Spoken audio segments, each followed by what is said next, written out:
ओम शांति। दादाजी दादी जी और दीदी जी का दिल से शुक्रिया। पहली बार जब मैं इस इधर आश्रम पे आई, दादा दादी के साथ और मम्मी पापा के साथ आई थी, और तब दादाजी ने दादाजी से मिलवाया था मेरे दादा ने, साधु राम दादा जी, जो दादाजी के मित्र थे। अगर ये आई है गुड़िया, आप इनसे मिलो। और दादाजी ने एकदम सने थे, मुझे छाती का लगा दिया था। और मैं दादाजी के लिए गुलाब लेके आई थी। मैंने पापा से पूछा, भाई कुछ लेके जाना है? पापा बोले ना, कुछ नहीं लेके जाए। फिर भी मैं गुलाब का फूल लेके आई थी। दादाजी ने कहा कि शिव बाबा को तो यही पसंद है, ईसाई गुलाब बनना है। और फिर दादाजी ने ऐसे मिलके और फिर दादी को आवाज लगाई, अगर इधर आना, देखो कौन आया है। और फिर मेरा परिचय दादी जी से कराया। पहली बार जब मैं दादी जी से मिली तो कहा, साधु संतों की संतान पवन आई है, क्योंकि मेरा नाम पवन है ना। इतने स्नेह की फीलिंग आई, क्योंकि मैं स्नेह की शक्ति से इस यज्ञ में आई हूँ। ज्ञान का मुझे पता नहीं था, क्योंकि ना तो कभी चित्र समझी, ना कभी क्लास करी, ना कभी मिली थी ब्रह्म कुमारियों से मैं पहले। तो पहली बार ऐसे ही सने में आई थी, क्योंकि जून की छुट्टियों में मैं घर आ रही थी, इसलिए मम्मी पापा के साथ आई थी इसमें आश्रम पे। और फिर दादी जी ने भी इतने समय से गले से लगाया, कई देर मुझे छोड़ा ही नहीं। अगर को यहाँ अपने असली घर आ गई, असली ठिकाने पे आ गई, अपने काफी देर इस तरीके से समझाया। और उनकी ये स्नेह की जो मुलाकात थी, मुझे आज भी फीलिंग आ रहा है वो। और लास्ट टाइम भी जब मैं जनवरी में आई थी, 1 जनवरी में, न्यू तो सुनीता दीदी मोस्टली आया करे, मैं कम आया करूँ इधर, क्योंकि छोटे बच्चे होने के कारण और ज्वाइंट फैमिली के कारण कम आती हूँ। सुनीता दीदी आया करे, तो सुनीता दीदी थी कौन उधर जनवरी में, उधर मधुबन गई हुई थी, तो मैं आ गई। तो दादी ने कहा, अच्छा पवन आई है, क्योंकि सुनीता भी नहीं घर। और फिर भी मैं आ गई, क्योंकि नई माता आई थी, फिर मैं साथ में लेके आ गई उस नई माता की गाड़ी में। दादी ने तब भी इतनी देर स्नेह से लगाया, लास्ट टाइम भी, वो भी मैं नहीं बोलती। फर्स्ट और लास्ट दादी का जो स्नेह की शक्ति की जो फीलिंग थी, वो आज भी मेरे दिल में है। और जब पहली बार मैं मधुबन जाना था, तो मेरी छोटी बच्ची थी 3.5-4 साल की, और जिस तरह मैं जून में तो मिली और जनवरी में टिकट होने लग रही थी। तो दीदी है मेरी 2 बहनें, सुनीता और अनीता, उन्होंने दोनों ने जाना था, दोनों ने टिकट बनवा ली। रह गई मैंने कहा मैं भी जाऊंगी, इनके साथ सभी जा रहे हैं तो मैं भी जाऊंगी। तो मैंने फोन करा, तो सुनीता दीदी ने बात करी, अब भाई ये भी कह रही है इसकी बनवा लो। तो दादाजी और दीदी ने बोली, भाई बच्ची है इसके साथ तो ये नहीं जा सकती, टिकट तो बन ली, अब नहीं जाना। तो मैंने बोली मैं तो जाऊंगी और इसे ट्रेन में जाऊंगी। मैंने कहा आप भाई बात करो किसी। तो मैंने फोन करें, तो फिर दीदी सुनीता का भी दिल सा तंग हो गया, तो भैया बार बार कब है और मैं कैसी बात करूं। तो मैं तय फोन दे दिया और दीदी दादा ते फोन दे दिया, अब आप बात करो। वो फोन तीनों के बीच यूं घूमे, अगर दादाजी को है, अगले दीदी ने पूछ ले, दीदी को मम्मी ने पूछ ले, मम्मी को है क्यों थाम हो में थामे क्लास चलाओ, तुम बताओ ये छोरी ने की करना है, अच्छा यहाँ को चाहे ना को। तो ये बोले हम तो ना कमा।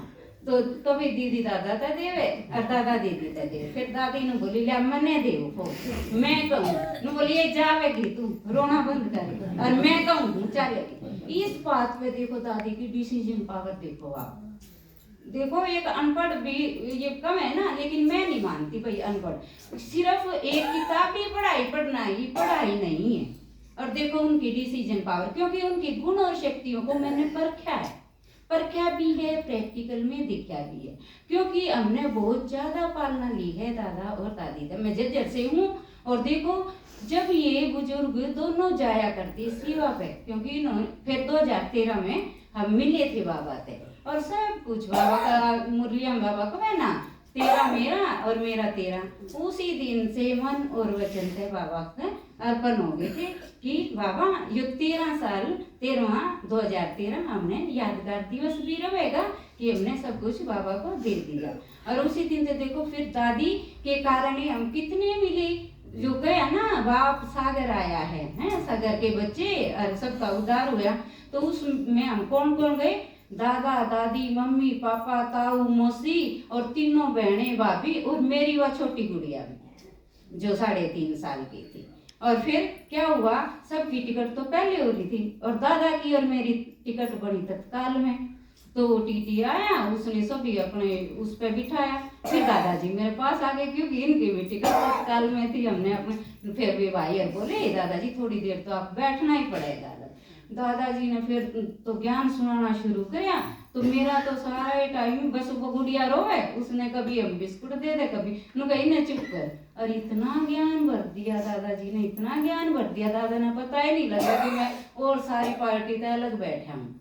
मतलब मेरे से बात कर करके, क्योंकि मैंने कभी वो तो सीखा ही नहीं था, ना चित्र समझे थे ज्यादा और ना कुछ, क्योंकि अनुभव की अथॉरिटी से, स्नेह की शक्ति से मैं इस यज्ञ में आई हूँ। और ये सारे चित्र तो मैंने बाद में समझे, और सारी चीजें जो मर्यादाएं की सारी चीजें मैंने तो प्रैक्टिकल में देखी है। दादा दादी जब आया करते तो इनको देखो, जब सुनीता दीदी के ऊपर चढ़ते तो दादाजी तो हमेशा कमरे में बैठते युक्त होकर के, और दादी हमेशा सोफे पे बैठती। मैं कहती अब दादी आप एक जगह बैठ जाओ ना दोनों, भैया हम बात कर ले दोनों से ही। अब एक दादा के पास बैठू तो दादी अकेली, दादी के पास बैठू तो दादाजी अकेले। तो और एक जैसे चाय पानी भी बनावे, कुछ देवे भी, वैसे परिवार भी हो गया, तो एक जनी तो उधर लग जावे। तो दादी बोली नहीं, बाबा मर्यादा सिखाता है। तो प्रैक्टिकल में देखी मैंने ये मर्यादा की चीजें, दादी ने ये चीजें सिखाई। दादा हमेशा योग में अंदर और दादी हमेशा सोफे पे। हम थोड़ी देर फिर दादा के पास बैठते, दादा योग में, फिर दादी बातें करते, इस तरह थे। और दादी में तो बहुत ही विशेष गुण थी। और कहो है ना कि ये जिस तरह को माताओं को टोकती थी, एक काफी टाइम हो गया था जब मेरी मम्मी कमान लगी ज्ञान में, इधर क्लास करम, क्योंकि पैरे में दर्द था, दोनों गोडे आए थे ना, पैरे में दर्द था। तो फिर काफी दिन में आई ना, मम्मी पहले ही कह रही थी मैं कौन जाती, दादी टोकेगी, जाते घने दिन में आई है। मैं करना आप अलग रहना, दादी कुछ नहीं कहे। तो वही बात, दादी तो ने तो भोग डालना था, दादी की नजर तक कोई बचा नहीं, क्योंकि कितनी तेज नजर है ना दादी की, हर आत्मा को देख ले। राते ने बोली कांता कब है तो तेरी गेटी में गुड़का मार दू, कितने दिन मार दी।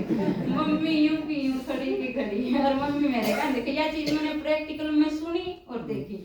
महादेव ज्यादा संकल्प चलावे ना, फिर संकल्प भी पहुंचे हमारी मनुष्या के दिल की, क्योंकि मम्मी मैं नहीं जाती, दादी जाते टोकेगी। लेकिन दादी ने मारते कभी नहीं टोका किसी भी चीज में, हर चीज परफेक्ट, क्योंकि सिखाया भी बनाया भी। और जिस तरह दादी आती तो कई बार जिस तरह सुनीता दीदी कहते फिर इस साइड आती ना मेरी तरफ, जिन्होंने देखा है तो कहती पवन इतनी सफाई करे, सुई भी पड़ी दिखे, पर इसी सफाई अपने भीतर की करनी है कि हर छोटी से छोटी कमी, सूक्ष्म से सूक्ष्म चीज आपने दिखे। मतलब ज्ञान अनुभव से सिखाया। एक दिन मैं शादी में जा रही थी, बहुत गहने पहन रही थी, क्योंकि जब तो हम पहन नहीं करते ज्ञान से पहला तो बहुत ज्यादा।